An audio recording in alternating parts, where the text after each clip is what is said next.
네, 모든 강연자분들께서 이제 등장하셔서 이제 토크를 시작하겠습니다.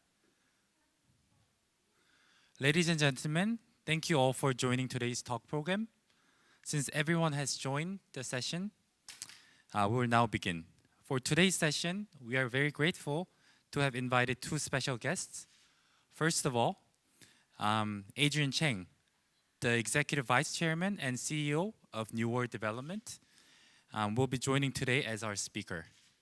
He's also regarded as an art pioneer who founded K11 brand, so that is K11 Musea and K11 Art Foundation. His name has also been included in the Art Review Power 100 list since 2014. Thank you, Adrian, very much for joining today.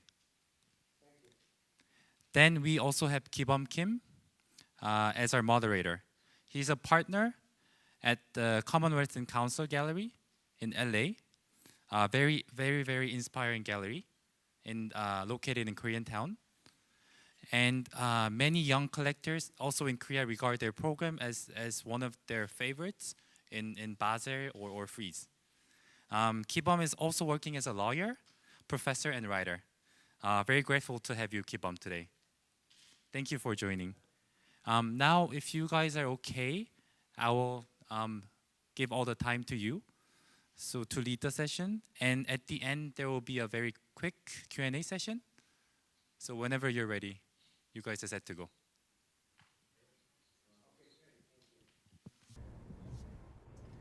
So thank you, Sako and the ARTBUSAN team. We're sorry that we can't be there with you in person this year. We were really looking forward to participating in ARTBUSAN. But I think one of the interesting elements about 2020 and this kind of COVID lockdown we have been in is the digital connectivity. Just a few hours ago, actually, I moderated another talk with Noah Horowitz, who's the director of Art Basel Miami, and Sonia Yu, who is a collector based in San Francisco. So it is kind of exciting to be able to have these kinds of conversations and not have to fly thousands of miles. I think something that really struck me is that perhaps with the advent of Art Basel Miami, which had its first iteration in 2002, the international art fair circuit has been at the core of the growth of the art market, the growth of the rise in interest in contemporary art. And something that really underscores that kind of rise and development has been globalization, not just in the interconnectedness of the art world, but the kinds of cross-cultural exchanges that's been happening more and more in the art world, particularly with contemporary art. So I feel very honored and excited to be speaking with Adrian, who has been a true leader in that regard about bridging these kinds of conversation with the East and West. And it's something that I think, particularly in contemporary art, which for a long time has entrenched its power and exposure to the traditional centers in Europe and America. It's been very exciting to expand that conversation to places like China and Korea and Latin America, and now increasingly in Africa. K11 is something that I have been following for a long time. My first opportunity to visit was actually one of the openings for events for the show. I forget which year it was. I think it might have been 3-4 years ago in the Shanghai space of a group show organized in collaboration with PS1. And I saw some great, exciting names that I was familiar with, like Martine Sims and Darren Bader, alongside great Chinese artists like Cao Fei and Li Ming. So to start with, Adrian, I think something that has really made K11 stand out from its very beginning has been the collaborations, particularly with these sorts of intrepid institutions from abroad, institutions like PS1, being based in Los Angeles. I also know that you serve on the board of MoCA here. So could you speak a little bit about the kind of the vision and thought process behind these sorts of collaborations, and what has driven that process? Yeah, thank you. So K11 Art Foundation was actually founded in 2010, and with a mission to foster cultural exchange between Greater China region and the rest of the world. And what we want to do is basically to groom a lot of not only just emerging artists around the world, especially cross-pollinating Chinese artists with also emerging artists around the world, and doing group exhibitions. We also want to groom curators as well. And also, most importantly, it's also grooming audience, because in Asia, I think there's a need to groom more audience for them to understand more about the importance of this platform, and also how we should really foster cultural exchange. And also to, most importantly, I think the institutions that we work with all share the same vision, is to facilitate the development of the contemporary art scene around the world. We don't have any boundaries really, but we have this mission in order to groom also Chinese artists. So through partnering with museums and running artist residencies, we want to create this kind of an ecosystem around the world where everyone is sharing their resources and have a vision in giving more opportunities to the emerging artists. Yeah. That's something really struck me as I was looking through your past programs, particularly all of the initiatives towards artist residencies and the different kinds of studio visits with world-renowned artists from abroad that you've been able to bring to China, and then vice versa, being able to foster exchanges and send artists from China out into the West. So could you speak about the power of those cross-cultural collaborations, and maybe elaborate a bit on specific projects that were most compelling and that you're most proud of? I think all of the projects I'm very proud of. Just name a few. I think we worked with the Serpentine Gallery with Hans Ulrich Obrist in 2016. We had a show called The Hack Space in Shanghai, also actually in Hong Kong as well. And we're able to really curate a great show with artists such as Simon Denny, Jiao, Chao Fei, also with a lot of artists, and also curated by Amira Gad. So for curators, why we basically create different types of opportunities, so that maybe a Asian curator will work with a global curator, and they can actually learn from each other. For example, MoMA PS1, I think the one that you went was called .com.cn. It's about the new digital front. So it's curated by Cloud Bizenbach, Peter Lee, an artist like as you mentioned, Chao Fei. But then we also have Darren Bader, we have Tricia Vega, we have also Chinese like Lin Ke, and then Hong Kong like Mac Ying Tong. So there's a lot of different types of curatorial directions and themes that connects with the social progress as well, and everyone shares the same kind of mission and vision in telling their stories. Mocha, we had a very big collaboration in Mocha masks that we're selling in Asia in support for the Mocha's funds. And we work with artists like, different types of artists, as you know. The Mocha masks, we have Kathleen O.P., Barbara Kruger, and it was very well received in Hong Kong. And we're going to sell some of the masks also in the mainland China as well. So these are collaborations that goes for different fronts, not just curatorial, curated shows, but also on products as well, but facilitating the creation of a shared value, and also exploring different possibilities and bring success and innovation. And it's interesting that the project with the Mocha masks too, being based in Los Angeles, I have a few of those too, including the Alex Israel mask that I think was especially for K11. And I would love to hear also a bit more about how the art programming and this kind of, bringing museum, real museum shows and having museum spaces in the larger K11 context. Your colleague just updated me that there are 10 K11s currently and plans for some more in the future. So when you're creating this like really powerful network of places and bringing the best of the best of contemporary art from around the world to various places in China and engaging with this wider public, not just the types of people who would be traveling to art fairs and biennials. Can you speak a little bit about that, like the genesis of the vision for K11, and what you want people to see and experience when they step into a K11 building, anywhere they are? So K11, our vision is curating a journey of imagination. So we want you to enter a K11 building, whether it's a K11 office, the K11 residence, K11 retail, or K11 museum. You will be immersed into this journey of imagination. So it's basically we're curating this artistic, this creative journey for you when you enter our space. Our core values is basically from art design to building community, and also with an emphasis in sustainability.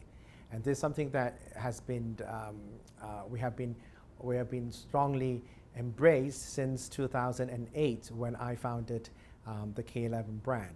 And K11 is basically a brand. It's like a symbol of the new generation, a symbol of the future, and a symbol. It's like an emblem where it marks a certain time and certain moment of the future.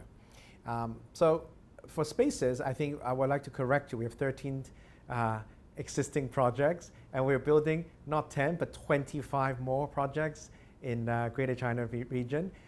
Some are office space, some are residential, some are retail, some are cultural spaces, but with a very strong focus on really propagating culture and design and art and artisanship, craft and guild towards the public. So what we want is art, design, artisanship to be accessible for everyone to participate, to appreciate. So we do have a lot of courses. We have a K11 Cultural Academy. We have localized programs. We have an artist village in Wuhan where we're incubating a lot of emerging artists. So it's not just the hardware we're building, but also the software that we're building so that the community can actually participate, the community can actually appreciate and be educated and also be inspired so that they can discover what creativity means, what imagination means, and it's all very organic. It's not something that we are pushing them, but we hope that they will be able to enter this journey of imagination and grow. Yeah. No, and something that really struck me about spaces like K11 in my travels to Hong Kong and various places in China, particularly in a place like Hong Kong, like I was very surprised that a city that developed, I grew up in Korea in the 80s, and Hong Kong was looked at as like, miles and years ahead of us.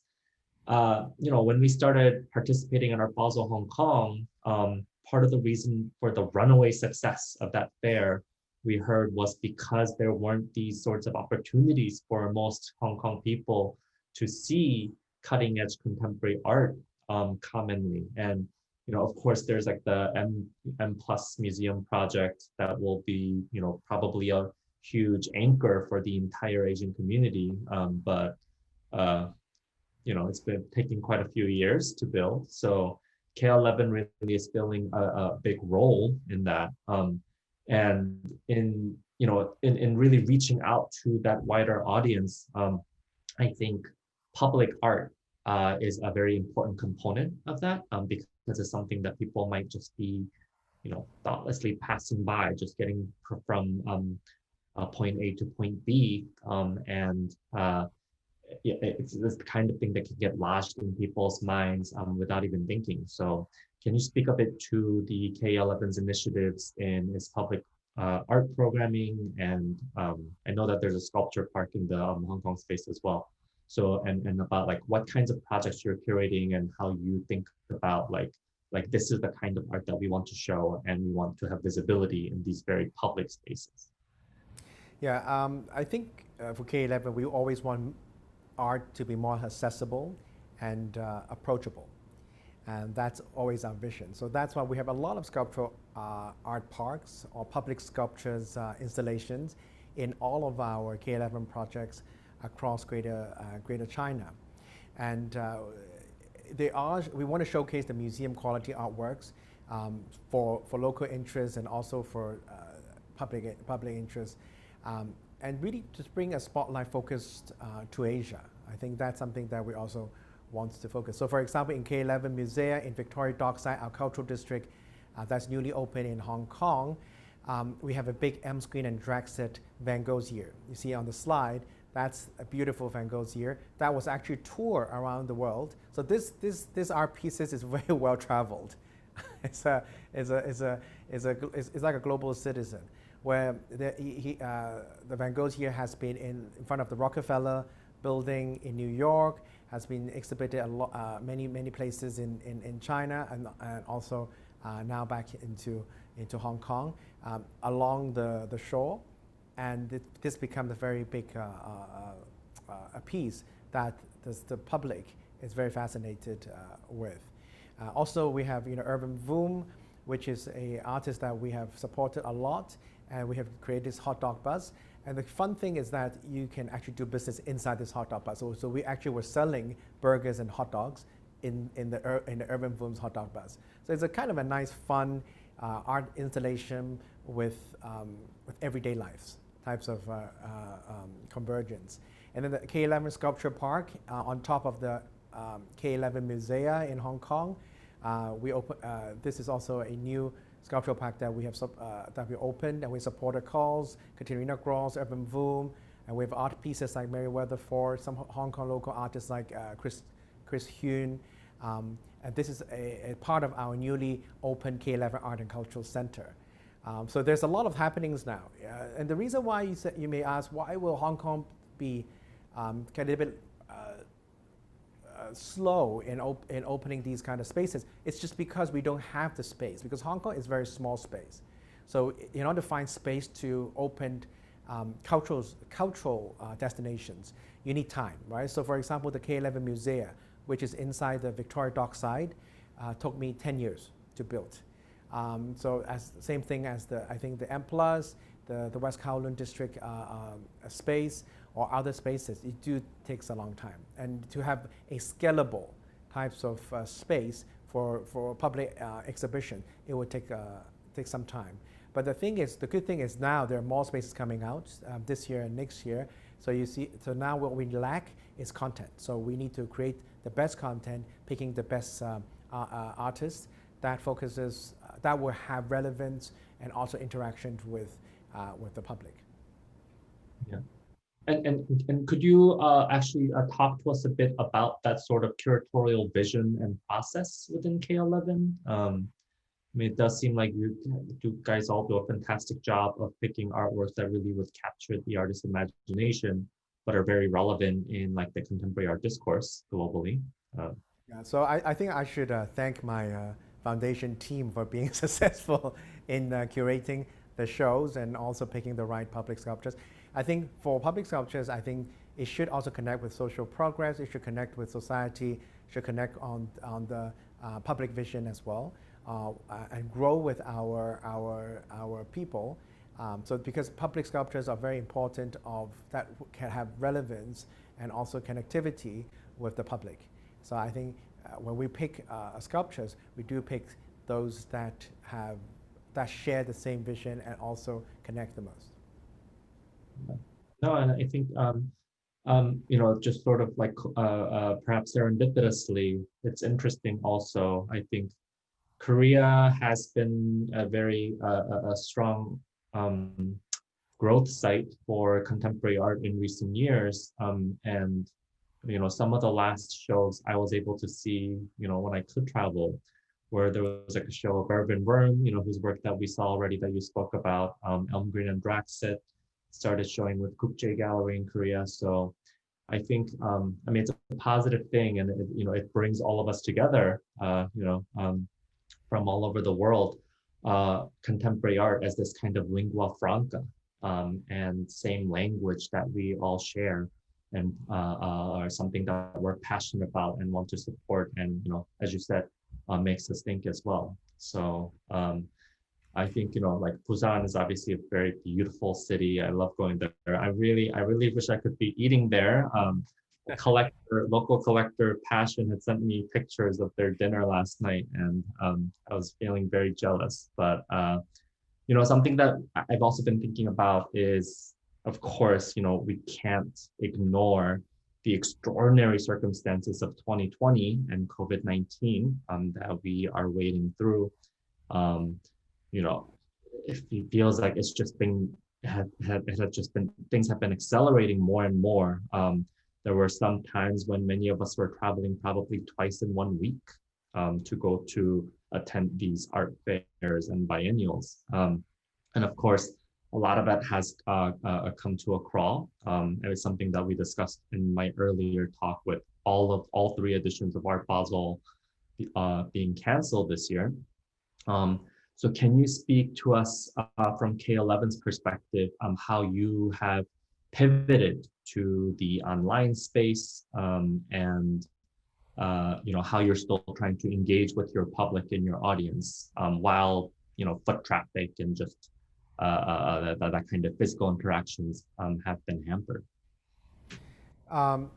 So I think the COVID has not really changed my long-term goal. In fact, for Hong Kong, as you can see, we're actually creating much more content and opening new spaces during the COVID as well. So we see that during crisis, it's actually an opportunity for us to really engage the local community and also engage the local interests because you don't have tourists anymore. You don't even have a travel bubble. You don't have travel tourists. So as a result, you're very focused and really focusing all your resources in developing and grooming audience locally.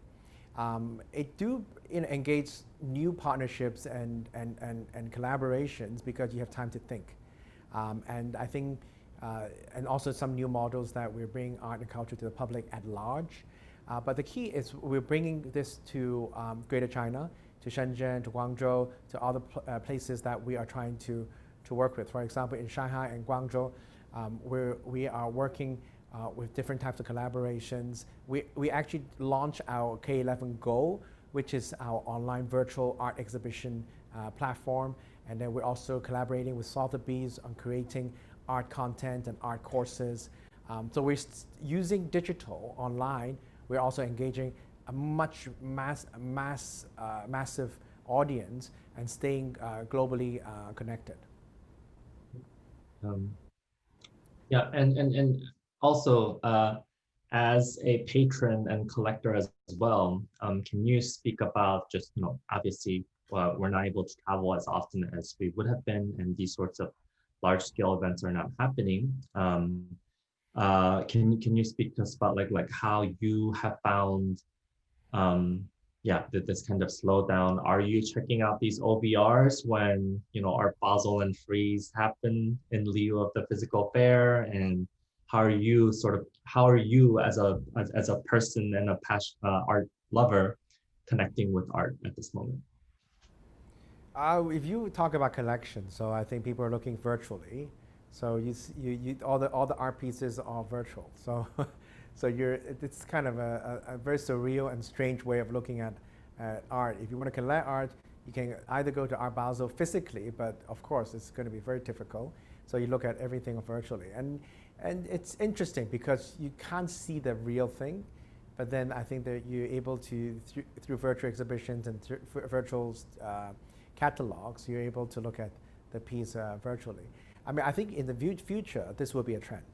And I think the paradigm shift will that the art pieces will be much more 3D in the future. So there'll be technology for showcasing art online and virtual, on the virtual space, but in a very high resolution and a much more realistic types of technologies for collectors to look at, because I'm sure that it will be very difficult for us to travel a lot. So everything will be online. All the transaction will be online. So that's why this will be a kind of a new way of looking at art, where it's going to be less on looking at physical ones. But I'm talking about cross-border. But if you're talking about local audience, people are still walking around and looking at physical spaces. You look in Hong Kong, people are still walking around different spaces, to my sculptural park, to my K11 Art and Cultural Center. We have a lot of people taking pictures and really appreciating or participating in our Art Dozen tours. So I think that would become quite polarized. So if you look at, you can't travel, so you look at everything on virtual, online. But if you're for local domestic exhibitions or fairs, locals will go. And so I think this will become a new norm. Yeah, and exactly, like that's something that I find fascinating. Like, so, Art Busan is one of the few fairs that's been able to put on an actual physical fair this year. And I know that next week in Shanghai, they will be running Art 021 and Western fairs as well. But exactly as you said, all of these fairs that are taking place are very much focusing on and catering to the local audience. So it feels like a kind of a funny shift in the art world now, that it feels like everything's just been becoming more and more global, more and more connected, and now we're at this time where sort of being like entrenched and being rooted in where we are in the locality. And K11 and the fact that, sorry, so forgive my mistake, so 13 plus 20 something, so there will be 25. So there will be 38 in total? Yes. Yeah, so in many ways, like a little bit less than McDonald's number. yeah, with billions and billions served, I'm sure. So yeah, so in many ways, like having 38 locations will kind of be automatically fulfilling a similar kind of purpose in bringing art directly to local people, instead of folks having to travel all the time. So I mean, can you speak a bit about like the kind of like what you said, you did say that the long-term vision for K11 has not changed at all, but what are you most excited about? Are there any, to the extent that you can speak to it, I'm sure not everything is public, but like plans and new projects and things that you really think is going to be adding to kind of like the future vision of what the art world can be? So I think for all our the new 25 spaces, we're going to look not only on visual art, but also we're looking at performance art. We're going to probably going to cross-pollinate in different fields. So music, even for fashion, even gastronomy. We're going to cross-pollinate different types of art fields or design fields. Maybe design and art. So we will kind of extend the entire ecosystem a little bit more broader. Before we were quite vertical, looking at just visual art or just sculptures. But now we're going to expand that to and really work with the local artists in different fields. Secondly, is that we're going to look into the education side a little bit more, online and both offline. So we're going to build this K11 Cultural Academy much more extensively, and I think that will be a trend. Third is the way that we curate our space. Do we need a really big space? Do we call it a museum space? Can we call it a hybrid cultural center? What is the role of what we call quote quote museum space will be like? Is it called museum space? What does museum means, right? What is muse means, right? Muse means basically inspiration, creativity, right? So what is the future of cultural spaces, and how does that intertwine with my other spaces like retail space, office space? Is it more on the content side, and how do we build the space? So these are questions that we want to think about. And collaboration is also a key. Globally connected dialogue is also a key. Even though physically we're not able to intertwine with each other or talk to each other, but we're going to use online. We're going to use Zoom. in order to establish much more meaningful and long-term relationships. Yeah, definitely. I mean, it's something that I think about a lot is particularly as the various kinds of practices in contemporary art are becoming, taking myriad forms. And as you mentioned, perhaps some of the most exciting kinds of artworks are happening in, performance, more ephemeral kinds of practices and video. So it's not necessarily just this kind of like discrete static object that sits beautifully in a space. And being able to support that and giving a platform to that, and not just the artists, but also, I mean, something that really strikes me is the core mission of K11 being nurturing all the different kinds of players in the art world. So the curators too, because I do think like that's very important, that we nurture young talent who will be the ones who are kind of contextualizing the best artworks of the future, and giving that and allowing for these kinds of cultural exchanges, allowing for just professional development more generally and education. All of that is very exciting and huge lessons that I think we can apply in the growing Korean art scene as well. Well, we just have a few minutes left, so I do, I have a couple more questions I could ask, but I would also like to turn to the audience if anyone would like to ask a question.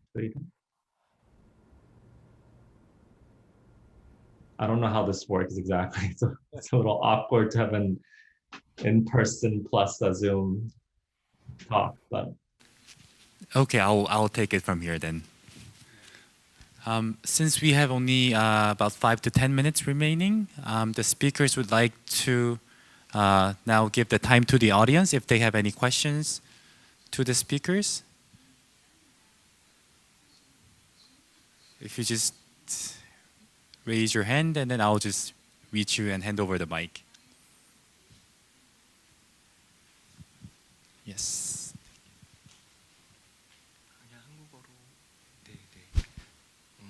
한국에도 몇 번 방문하신 걸로 알고 있는데 한국의 공공미술에 대해서는 어떻게 생각하시는지 궁금합니다. So the question is, we are also aware that you've visited Korea several times, and we wanted to ask like how of your impression of the public art in Korea.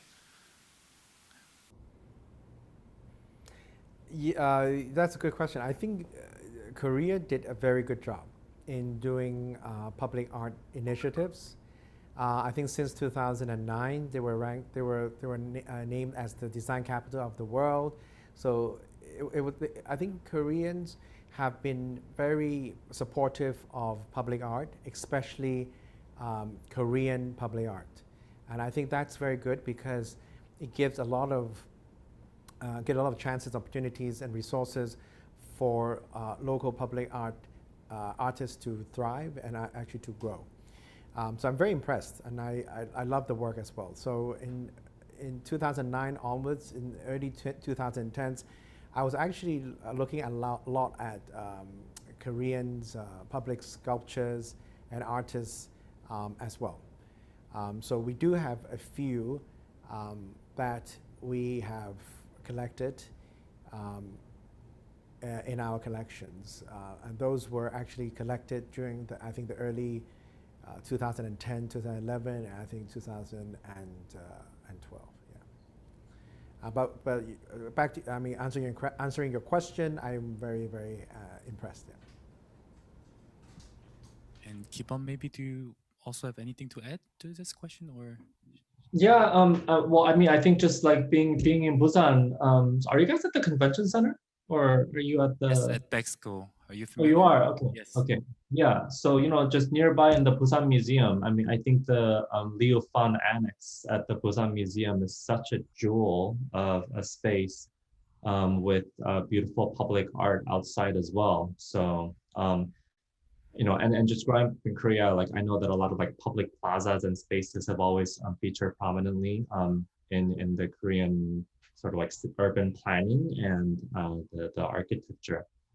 I mean, the thing, as some, you know, as a Kyopo person who is living abroad and has made a career in art out here in the States, I think something that I would love to see more are these sorts of kind of visionaries like Adrian and platforms like K11 that really give the opportunities and support to young artists who are starting out within Korea, because I think many Korean artists who do become household names like you know, Haegyu Yang or you know, an artist that our gallery works with, Suki Sagyong Kang Sagyong in Korea, you know, they were able to build their careers like outside. They went and had to get MFAs and graduate degrees abroad in places like Europe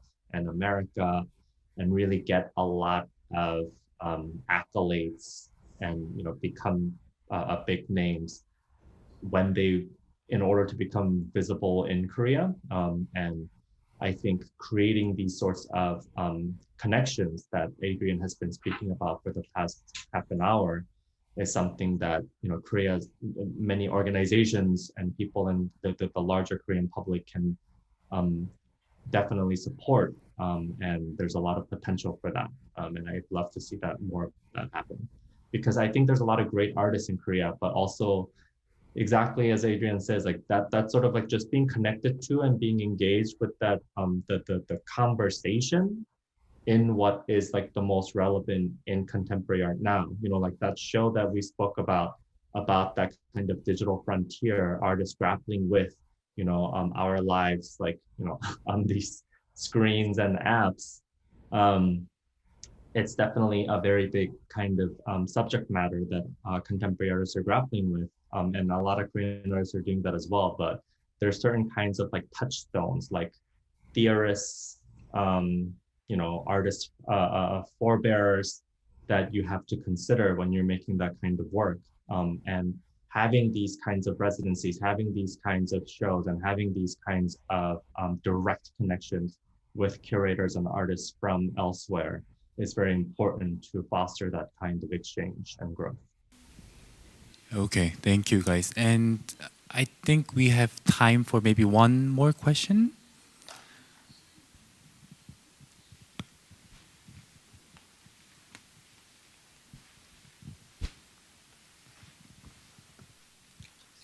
Yeah, I'll try to do this in English. Thank you for your thank you for sharing your thoughts, and that was very inspiring and interesting. I have a question to Mr. Kibum Kim. I saw on the website of your profile, and it said you are a lawyer, and also you are heavily engaged in art, and I'm a college student, and I'm also interested in becoming a lawyer in the future, and I'm also very passionate about art. So I just wanted to hear like how you started off being a lawyer and then became heavily engaged in art. Yeah. Well, I'm yeah, so I like, you know, I don't have any regrets, but basically I'm a very bad Korean. So you know, my parents wanted someone who would be a very successful investment banker and lawyer, and I did try that. I was in investment banking after college, and then I went to law school. But I think I always had like an itch to do something different and new. And while I was in law school, I discovered art law. I took it as like an elective and fell in love with it.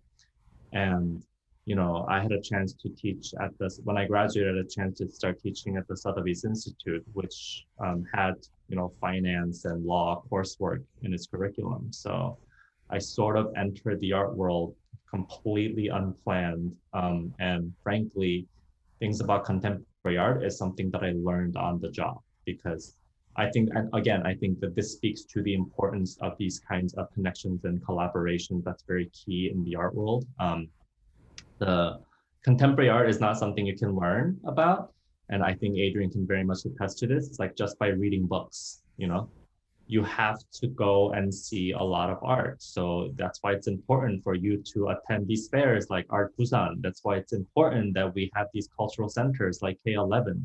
that people can go see. And, you know, after just going to see shows week after week, month after month, you begin to develop a real sort of like eye for it, and being able to tell apart, like, why is this like monochrome white painting better than that one? So and so much of contemporary art is about that kind of conceptual edge. I'm really grateful to have the legal background that I have now. You know, running a gallery, it's been a huge help. Just being able to guide our artists through the various kinds of contracts that we have to look at and negotiate, and just, you know, there are very interesting subjects that come up too, about issues about intellectual property, copyright, issues about cultural heritage, issues about censorship sometimes even. But yeah, in many ways, like, my life story is not something to emulate, because I basically, my 20s were spent like doing a million different things in like a prolonged quarter-life crisis. I don't know if that's helpful, but that's the truth. Yeah, thank you. Thank you. And maybe, do you know if there's time for one more question, or should we? I could take one more. It's like 11:15 in Los Angeles, so I'm going to go to bed soon, but we could go on for a minute. Would it be also okay for Adrian if we take just one more question before? Okay. 저희 마지막 질문 하나만 더 받겠습니다. 혹시 한국어든 영어든 편안하게 질문해 주셔도 되니까 혹시 네.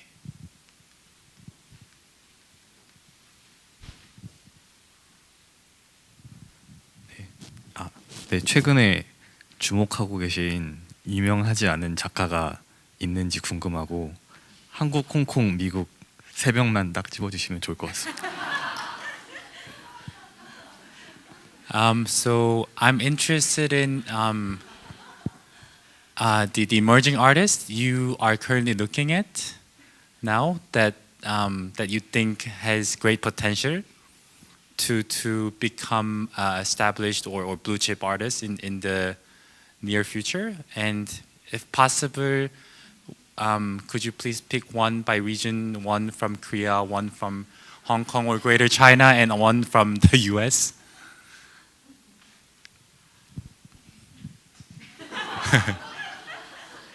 I think the question goes to either one of you. I mean, whoever.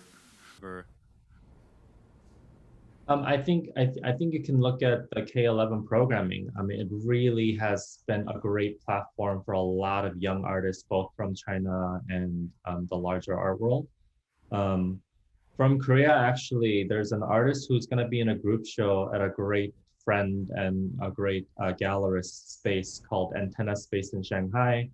An artist named Mireille Lee Imide. I think she's a very smart young artist who can do very well. As far as like being in the US, I'm very biased towards artists that we work with. So we're also participating in the ARTBUSAN OBR, so you can check out our booth. Adrian, are there any artists? My answer is simple. Just come to K11 Museum or all my K11 projects and you will know the answer. Yeah, like the show that was up last year during Art Basel Hong Kong had some really amazing young artists. It's very exciting, including a great LA artist, Kelly Akashi, who was Yes. Thank you for answering all of our questions. And although I think there is more questions to be asked, considering the time remaining, I think we should conclude our session here.